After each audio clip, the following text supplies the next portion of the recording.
Welcome to the Ceiling Art Store. Tips for installing your faux iron ceiling art. What you'll need: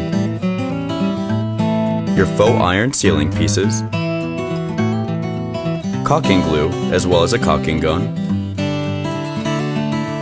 wood filler, and a tape measure. Begin by measuring the length of your faux iron. Measure and mark your ceiling with those same measurements.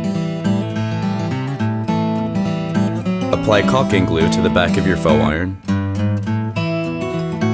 Then, make sure you nail along the edges.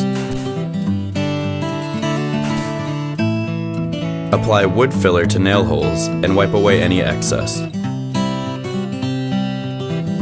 Finally, you can order your faux iron pre-painted, or you can customize it yourself like we did here.